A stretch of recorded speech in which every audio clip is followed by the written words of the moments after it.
ज्योति मौर्य और आलोक मौर्य का मामला बेशक पति पत्नी का था। ज्योति मौर्य इसी आधार पर कोर्ट भी गई थी कि ये उनकी प्राइवेसी का उल्लंघन है, लेकिन इस पूरे मामले में कुछ पहलू ऐसे थे जिससे सीधे सीधे समाज प्रभावित हुआ।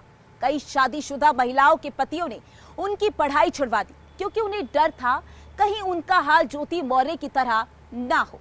इस पूरे मामले की कहानी बेहद थी। फेसबुक वाला प्यार घर का हुआ बंटाधार।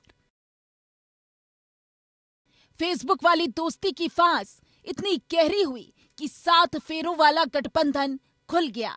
यूपी की एसडीएम मैम ज्योति मौर्य के मामले में ये खुलासा आलोक मौर्य ने किया था।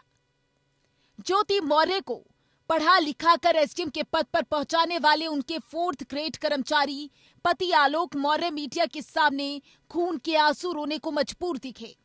समाज में तमाशा अलग बना। मामला कोर्ट में पहुंच गया। सरकार की जांच कमेटी ने जांच शुरू कर दी।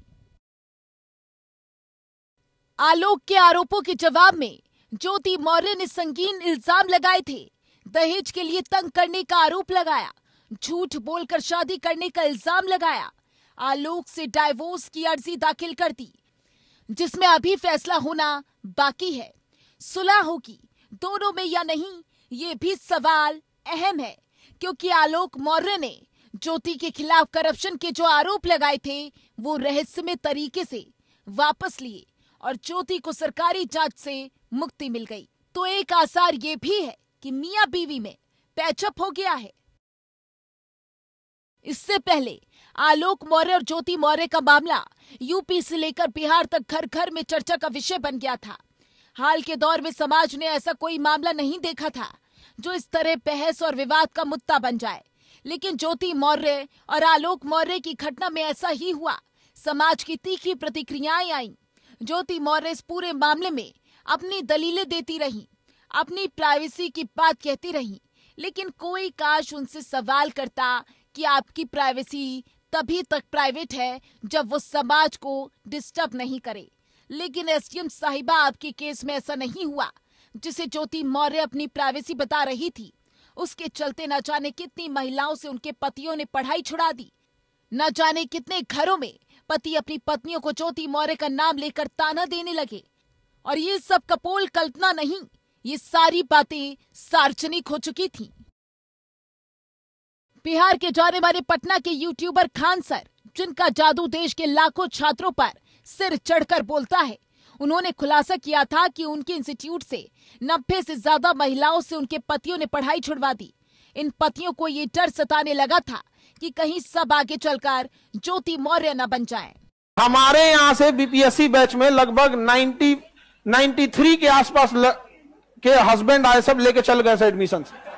93 बीपीएससी बैच से 93 लड़कियों के हस्बैंड लेके चल गए सब। हम समझाए उस गलत बात है, ये ऐसा नहीं होना चाहिए। आप बहुत गलत है। किसी की गलती की सजा किसी को कैसे दे सकते हैं?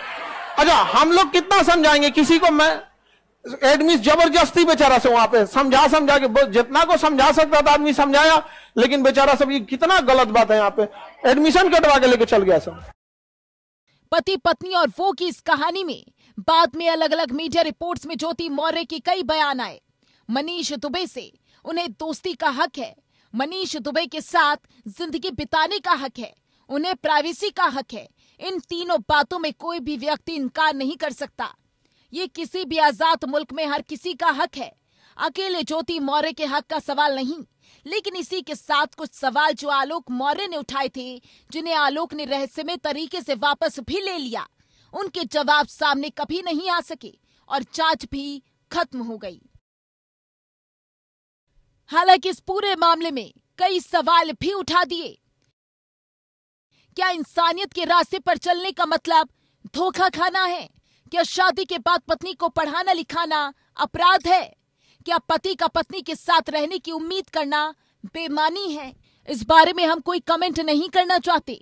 ये पति और पत्नी का आपसी मामला है और आपसी मामले में किसी तीसरे को बोलने का हक भी नहीं। लेकिन यहाँ मामला सिर्फ आपसी नहीं रह गया, बल्कि कई और सवाल हैं जो आलोक मौर्य के आरोपों के बाद सामने आए हैं।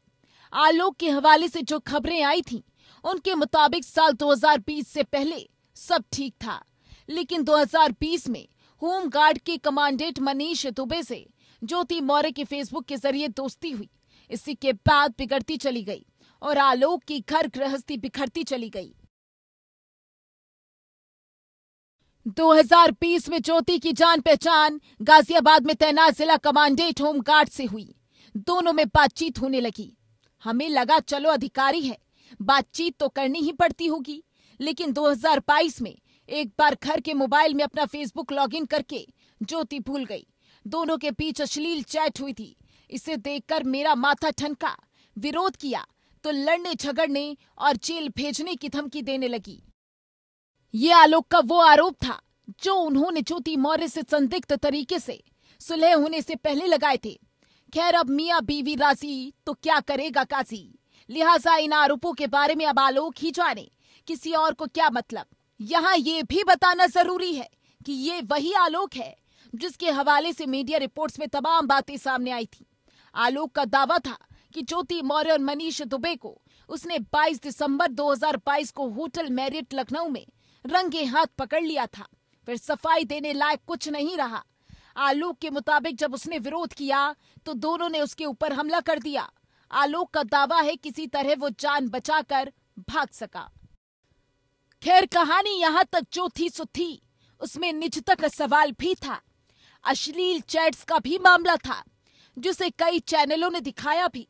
कॉल रिकॉर्डिंग भी सामने आई, लेकिन हमने पत्रकारीय उसूलों का निर्वहन करते हुए कभी ज्योति और आलोक के मामले में निजी डिटेल्स को खंगालने की कोशिश नहीं की। लेकिन पूरे मामले में अहम मोड़ तब आ गया जब ज्योति मौर्य फंसती दिख रही थी। शासन ने पीसीएस ज्योति मौर्य के लेन देन की जांच के आदेश जारी कर दिए थे। प्रयागराज कमिश्नर को रिपोर्ट देनी थी। कमेटी के सामने आलोक मौर्य ने एसडीएम बीवी की कथित कारगुजारियों की एक डायरी पेश की थी। इस डायरी में आलोक का दावा था कि ज्योति की काली कमाई का हिसाब किताब है। हर महीने एसडीएम मैडम लाखों की वसूली करती थी। ये आलोक मौर्य के इल्जाम थे। यूपी सरकार हरकत में आई, कमेटी बन गई। नियुक्ति विभाग ने पीसीएस अफसर ज्योति मौर्य के खिलाफ जांच के आदेश दिए थे। आलोक मौर्य ने अनियमित लेन देन संबंधी ज्योति के खिलाफ शिकायत की थी। प्रयागराज कमिश्नर विजय विश्वास पंत ने आदेश मिलते ही जांच कमेटी बनाती थी। प्रयागराज के एटीएम प्रशासन और एसीएम फर्स्ट को जांच कमेटी में रखा गया था। लेकिन बाद में आलोक ने जब ज्योति के खिलाफ आरोप वापस ले लिए तो फिर कमेटी के बने रहने का कोई मतलब नहीं था। लिहाजा कमेटी ने फाइल क्लोज कर दी और ज्योति मौर्य की फाइल क्लोज कर दी। इसके बाद भी ज्योति मौर्य और आलोक मौर्य के बीच का विवाद सोशल मीडिया पर जमकर ट्रेंड करता रहा। लोग तरह तरह के मीम्स और पोस्ट वायरल कर ज्योति को टारगेट कर रहे थे। फिलहाल ज्योति मौर्य बरेली में एक शुगर मिल की जीएम है। ये पूरा मामला पति पत्नी और वो का ही रहता, लेकिन नया मोड़ तब आ गया था जब 100 पेज की एक डायरी सामने आई। ये डायरी खुद ज्योति के पति आलोक ने मीडिया में सर्कुलेट की। आलोक का दावा था कि डायरी में ज्योति हर महीने वसूली से मिलने वाले रुपयों का लेखा जोखा लिखती। पंचायती राज विभाग में तैनात आलोक मौर्य ने जो डायरी दी थी उसमें हर पेज पर ऊपर और नीचे स्वास्तिक बना हुआ था। उस पर शुभ लाभ लिखा था। इसके बाद हर महीने कहां से और किस काम से कितना पैसा मिला इसका हिसाब किताब भी लिखा हुआ था।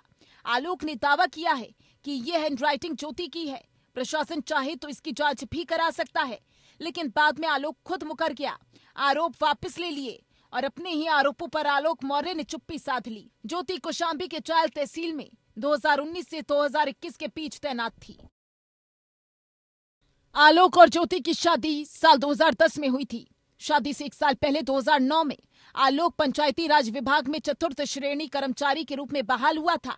आलोक ने शादी के बाद ज्योति को पढ़ाया लिखाया और सिविल सर्विसेज की कोचिंग भी कराई। 2015 में ज्योति का सिलेक्शन हो गया। लोक सेवा आयोग से महिलाओं में ज्योति की 3री रैंक और ऑल ओवर 16वीं रैंक थी। परिवार में सभी लोग बहुत खुश थे। 2015 में जुड़वा बच्चियां हुई। 2020 तक सब कुछ ठीक चला, लेकिन पति पत्नी की इस हैप्पी स्टोरी में वो की एंट्री ने पूरी कहानी बिगाड़ कर रख दी। लेकिन खैर, इस मामले में अब भी पूरी पिक्चर खत्म नहीं हुई। अब देखने की बात यह है कि आलोक मौर्य और ज्योति मौर्य का क्या पहले की तरह एक छत के नीचे रहेंगे या हैप्पी एंडिंग वाली इस कहानी में एक बार फिर ब्रेकअप हो जाएगा। स्पेशल एडिशन के वीकेंड स्पेशल में इतना ही। देश दुनिया की खबरों के लिए देखते रहिए एपीएन न्यूज।